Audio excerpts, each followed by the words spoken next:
Hello YouTube, and welcome back again to a somewhat another random film review, but more of a review of a documentary of the random review that I just did, and that is Troll 2.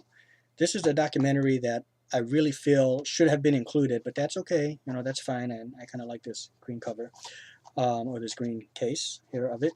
It's the best worst movie, and this is the documentary to this film, to Troll 2. Okay?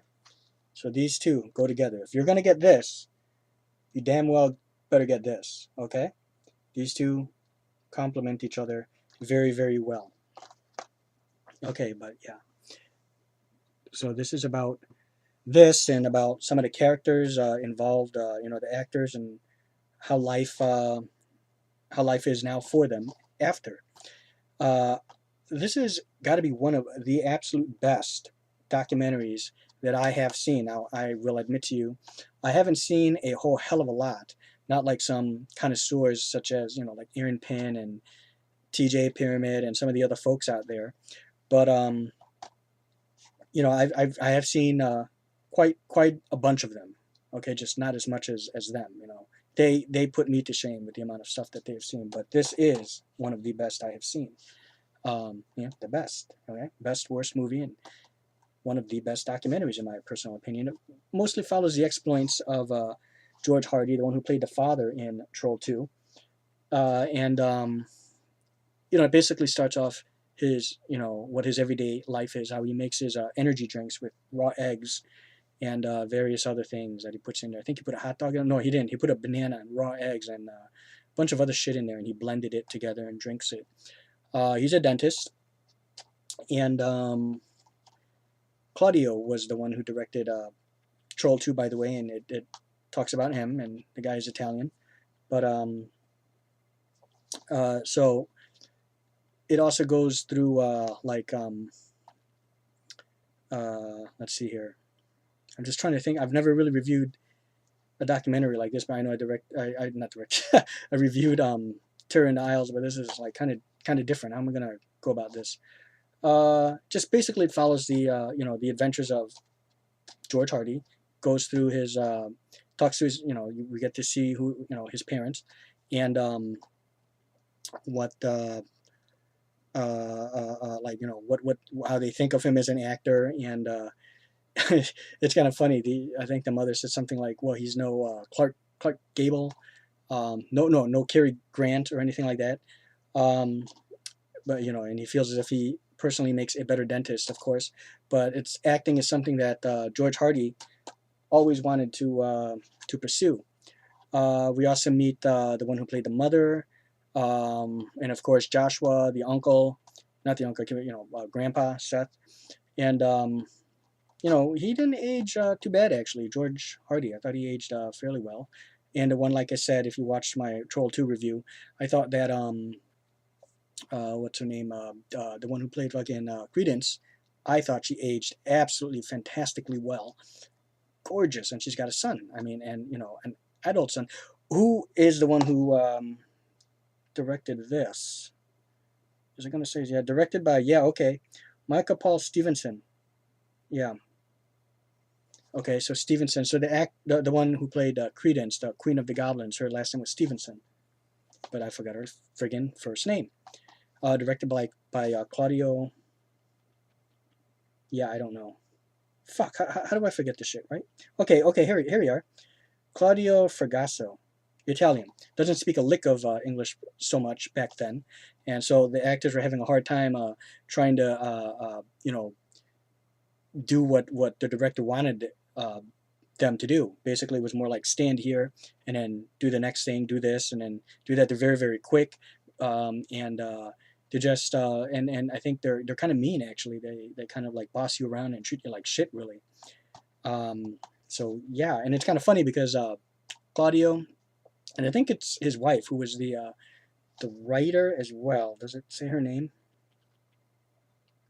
Yeah, I don't know, but I think it's his wife, where the one who wrote the film was his wife, I believe, and she said, "Well, I know how Americans act. I had to study Americans, and a lot of it is subtitled too, by the way, because they're speaking Italian. So I know how an American is supposed to act. And it's kind of funny because the actors are telling them, no, this is how an American would do it. And they're Italian. And these actors are American. And these Italian people are telling these American actors how Americans would act, how an American teenager would act. And these are real, real Americans. Oh, and the one who played the sister, she aged fantastically well as well. I thought she was fucking hot too, just like the one, Credence, the one who played, Credence. So both were hot, actually, aged fantastically well. The one who played the mother, she seems like now she's homebound and taking care of her mother, and she's, she really aged, I'd have to say. I mean, and then I saw her mother, and I thought she was old. Okay, but she wants to pursue her acting career again. You get to see the two people who played the two goblins that were in the opening shot of, when you see the title screen of Troll 2, you see them two, and they've become movie film collectors as well. And they have some film coming out, probably is already out, some low budget film. The one who played the preacher, I forgot, preacher something, I forgot his name. But anyways, you see him, and he has his film and that he directed and also starred in, and he shaved, by the way, too. It's some romance film, romance action, but if I could be quite honest with you, it looks pretty fucking stupid to me. But I may still want to check it out just for shits and grins and something to laugh at. But yeah, what else can I say? It follows it's George Hardy, the one who played Joshua, and then a couple other guys going to these conventions. And it's pretty cool because it shows how big they have become. They really find out how much of a cult following this film has had, and how much of an impact Troll 2 has had in in some of these other fans, in the lives of fans who went on to become like producers and directors themselves. And even Claudio, the director, DeGasso, flew in from Italy to for this this reunion of the whole Troll 2 cast. And another person you actually see is the one who was the grocery store owner, the old guy, where it's kind of funny when one of the friends was jogging and he's sweating because he's eating a sandwich that's made, of course, of the green stuff. Why would you eat that? It already looks questionable and you still fucking eat it. Even though I know a cop gave it to you, but whatever. You probably don't know what I'm talking about unless you've seen the film. But anyways, he goes into this grocery store. There's like no fucking food in the place, okay? And there's milk sitting on the counter, not in the refrigerator. The place doesn't even have refrigerators in there, really. And this fucking guy comes out, and he says, "Hey, what are you doing here, basically, And yeah, I'm looking for some food. You have like bacon, puh. You have like hot dogs, puh. Eggs, puh. No, this is like devil's food," and saying how bad it is. Here, why don't you take some milk? Not in the refrigerator. He accepts it. Take it. It's on the house. Drink some on the way and give some to your friends. But you see him. And what's interesting about this this actor, you really look into the lives of these people, and I mean, it's really it's unedited, at least as far as I can tell. You can really see how these people are. Some of them are kind of fucked up. Like that guy was pretty fucked up. He's kind of an asshole, I'll have to say. And it seemed like he wasn't really getting along with George Hardy so much because he's always so bubbly and whatever as he put it, and just so always so happy, and he doesn't like people like that. It just seemed like an overall asshole. He's got like stuffed animals all over the floor for some reason. What else do we see here? Okay. Okay, so we covered him. So that guy, and but he kind of felt a little bit better when he actually attended one of the conventions, and there were fans, like greeting him and wanting his autograph. So he kind of liked that. It kind of made him feel better, but I still think he's a cocksucker. And what else here? Okay, you know what? And then they decided to want to try to broaden their horizon. So they actually started attending like horror and science fiction conventions, where there's like stormtroopers, and it's a big Star Wars convention basically. And they go there and they realize they're just basically like they've become like a small fish in a huge ocean now, because I guess in their small town and small areas, they're like really, really big and famous, you know. And when you go to these other conventions, they just want like autographs from like the stormtroopers and you know, some of the more famous people like Freddy Krueger and you know, other people. And they're, you know, people are like neglecting them. You even come across though these really nice people. I think they were called the Alamo Drafthouse Theater Company, something like that, where they wanted to hold this huge convention, which is, you know, what this whole documentary was leading up to. So basically, got all the cast and crew together. They showcased the film. I wish I was in this convention. They're eating like what was it, like roasted boar and just delicious food and alcohol and stuff like that. This looked like it would have been a great party to attend, but you know, too bad. You know, there should be like another one of those Troll 2 conventions, and I for sure would attend. You know, eating. Oh, it was roasted wild boar. That's what they were eating. Barbecued wild boar. Really, really good stuff. Um, but yeah, just really, really great. I don't know what else more to say about it. I mean, what I'm the way I'm talking about it, it doesn't really do this documentary justice. It's one of those where you just need to go out there. You know, you won't be able to find it in stores most likely, but just order it on Amazon, which is what I did, and it's, you know, fairly inexpensive. I think you could get it for about 10 or 15 bucks, and it's worth every penny. You get a lot of value for your money. And let me go ahead and read it, and then I'll go through the features a little bit here so you can know what all you're getting here. Okay, best worst movie, okay, is an affectionate and intoxicatingly fun tribute to the single greatest bad movie ever made and the people responsible for unleashing it on the world. In 1989, a group of unknown Utah actors starred in what would be crowned the worst movie of all time, Troll 2. Okay, after 2 decades of running from the cinematic disaster, yeah, they were absolutely embarrassed by this too, especially, you know, the boy who played Joshua when he was still a boy, and you know, he's waiting for it to come out in theaters, and about like 6 months later along the line, he finally gets a present. Was under the tree, and he opens it up, and there was Troll 2. It came directly to VHS, and he popped it in, watched it, and he was just absolutely embarrassed. And that's when he realized, you know what, his dreams as a star has finally, it's been crushed. So, you know, he realized that probably he's not going to be this big star that he was kind of hoping for, and I think he was only like a 10, 11-year-old boy. So, quite sad. The cast can no longer hide from the legion of followers that celebrate them for their ineptitude. Best Worst Movie, directed by Troll 2's once disgraced child star Michael Paul Stevenson, okay, unravels the improbable story of a sunny small-town Alabama dentist turned cult movie icon and a self-deluded Italian filmmaker who struggles to come to grips with his internationally revered cinematic failure. Oh, okay, I'm sorry. So it wasn't the son of the one who played Credence. It was actually Joshua, the one who played the boy. He directed this. Okay, this documentary here. The result is a hilarious and tender offbeat journey that pays homage to lovers of bad movies and the people who make them, while investigating a deeper story about the strange nature of celebrity, the catharsis of redemption, and the humanity that exists in making even the worst movie ever made. And the humanity that exists. Yeah, okay. Over an hour of exclusive bonus features included. Yeah, now here's the thing. The documentary itself, okay, is 93 minutes just for the documentary. The features, again, okay, seem like, you know, and I watched them all, but, and it would give like, there was like a plethora of special features. It unfortunately doesn't really list all of it. It just has, okay, deleted scenes and interviews, music video, fan contributions, filmmaker Q&A with Creative Screenwriting Magazine, a provocative message from Troll 2's Goblin Queen, Deborah Reed. The fuck, how did I not see that name, you know, when I was looking? Her name is Deborah Reed, folks. You finally now know it, which you fans out there and connoisseurs probably already knew, and you're yelling at the screen saying, it's Deborah Reed, Deborah Reed. Okay, Deborah Reed. Okay, she was Credence, okay, the Queen of the Goblins.